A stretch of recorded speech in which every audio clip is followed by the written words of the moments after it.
I am a full fan and in favor of small channels really catapulting their growth and growing as quickly as possible, regardless of all the YouTube information and YouTube gurus that are out there. This video is going to break down absolutely what matters of what the gurus say, what doesn't matter, what's outdated, and what you really truly need to focus on. As a creator myself, who's amassed over 10 million views on this YouTube platform and over 220,000 subscribers on my other channels, I want to talk about the substance and what really works. So you know exactly what to ignore, but more importantly, where to double down on your focus. So if your channel is up and coming and you're trying to hit that next 10,000 subscriber milestone, go ahead and type in growth in the comments and let's get going. The first thing that absolutely has to get mentioned and not ignored is SEO. Like, it is so confusing nowadays to so many people. What is YouTube SEO now? Like, is it the tags? Is it the metadata? Is it the secondary keywords? Is it the end screen? Like, what is SEO nowadays? So honestly, now that AI is dominant in the algorithm's evaluation of when YouTube videos get published, YouTube SEO nowadays is title and thumbnail. That's it. Okay. The secondary thing to both of those is the hook. Like, title, thumbnail, and hook are SEO. Okay. If those things are off, your video won't get ranked anywhere. It won't get ranked on the homepage of YouTube. It won't get ranked on Google. It'll just be in the dark abyss of YouTube and it won't come out. All right. So what matters is that you spend all your time, focus, and attention on developing the right hook and the thumbnail and title. Now, I've made several videos, including this one, about 18 things I do to grow more and get more views after I upload a video. Okay, so I'll leave that here or link it in the description. But basically, there is a science and a method and things that you want to do to hook visually, but also what you say in the beginning. Also, if you do have editing, which we will talk about editing later on in this video, you want your editor to go ham, okay, on the intros of the video, meaning tons of B-roll up front, visual effects, things that like really hook them in. The video that I posted right before this one was the story about how my main channel got hacked and deleted at 91,000 subscribers. That's probably one of my most favorite intros that my editors have created of all time. It's just like doom doom doom. It's like a movie, okay? But here's the thing, I still see smaller creators. I literally had a potential client come to me the other day and she's like, I need help with the keywords. And I'm like, oh no. She's like, and I said, oh no, because I'm like, oh, there's a spider up there on the wall. Should I wipe it down or should I just I'll let it go? Not important. But anyways, this creator was like, she's been stuck at 4,000 subscribers for probably the past 2 years. She's had her channel for 6 and she's still thinking that SEO and keyword research and the volume search every month matters, which it absolutely does not. And so I did not know how to really like explain that to her without her being so adamant about like, oh, I need the keywords. It's all about the keywords. Where am I going wrong in my search volume? So that's the thing, is like vidIQ and TubeBuddy are trying to stay more and more relevant and stop positioning themselves as a keyword research tool, because that function in this ever-changing landscape of YouTube, and especially with AI, is getting more and more obsolete. So what I tried to explain to her is like, hey, the model is like shifting to where like we need titles that are curiosity based, that involve your lived experiences. Like, I verb this in X amount of time. Like, I helped 30 clients lose 30 pounds in 30 days. Here's how, right? This is lived experience now that matters so much on YouTube, and that is SEO. Pair that with amazing transformational style thumbnail, and then pair that with like an opening hook that's either in a bold statement, a question prompt, or something very curiosity based. Like, those 3 hook formats are what really, really works in the beginning of a YouTube video. The other thing about visuals and hooks is, in this world of wanting to feel raw and authentic and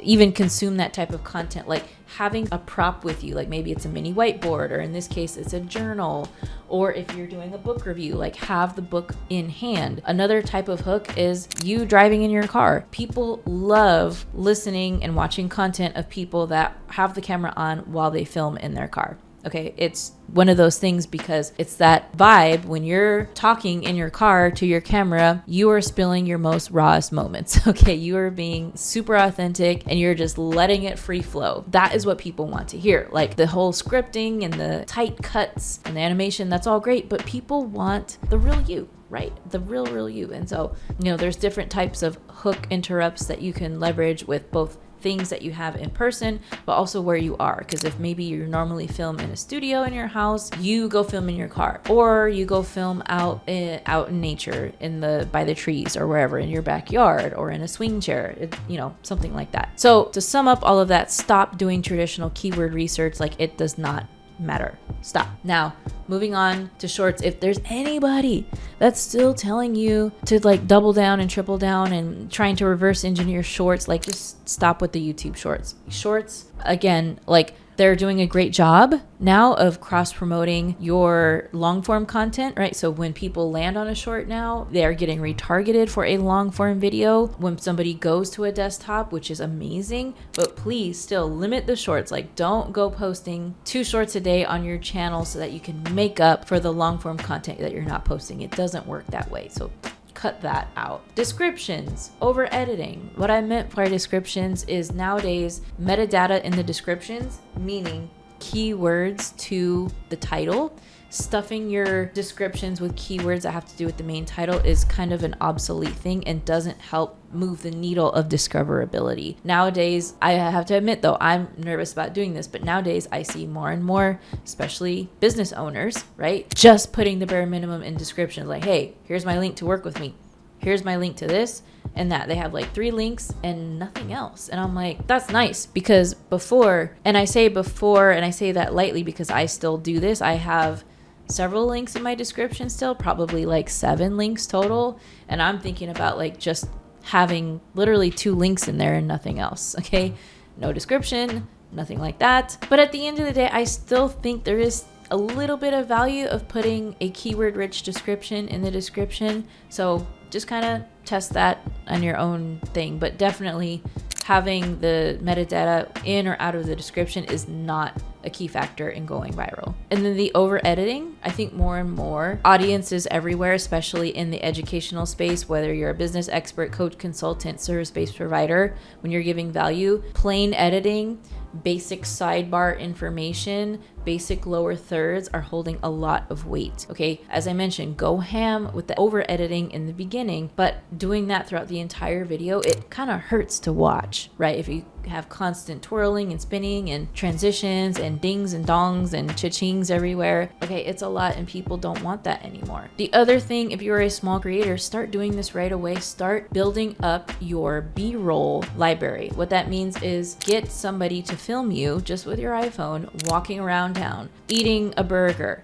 working at your desk, journaling, riding a bike, like whatever you do on a day-to-day basis, B-roll it, meaning get clips so that your editors can use it as B-roll, like story blocks and Envato Elements. They have really great stock footage, but nothing at all beats B-roll stock footage of you. Okay, so if you can dig up even super old videos, like back from the 1900s, aka the 1990s, like if you have super old vintage footage, even better. Also, we don't need to be distributing content just for the sake of distributing content, right? So traditionally you think, oh, I have one long form YouTube video, let me repurpose it and post it on Facebook and share the link on LinkedIn and share the link, at Lemon Drop or wherever you're posting it nowadays. If where you're posting it doesn't help boost the video, then it's kind of pointless, okay, to do all of these things. Because, for example, I've probably posted hundreds of videos to my Twitter X account.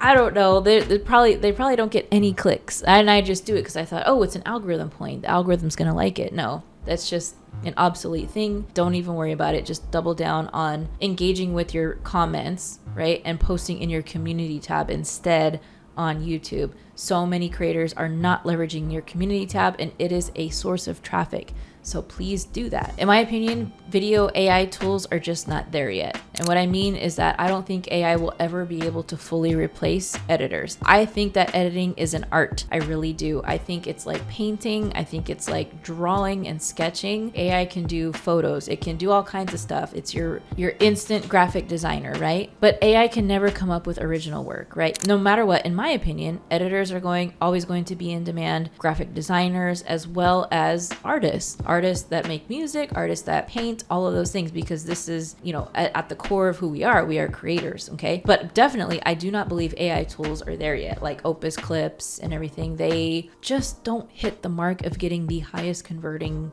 repurposed clips, and I believe that the job still has to be done by a human editor. Now, the last thing I would say is it's okay to be vulnerable on camera about your stories. Like, you don't have to share every single detail of your life, but it is so refreshing, and you are stepping so much into your power when you are able to share your biggest failures, like your biggest lessons learned, your biggest wins, your journey, how you go up, how you go down, really, like how admitting when you were wrong about a theory or a test that you did and it didn't work out the way you wanted to. These things, sharing things, if this is your niche, like sharing what has happened in your personal relationships, if that, maybe marriage or whatever is in your specialty. As a business owner, sharing my failures, right? Sharing my revenue dips, sharing things when things don't go well with team members, just things like that. Those behind the curtains, non-highlight reel moments are what people crave, right? Because everything on social media right now is a highlight reel of like, oh, our biggest launch,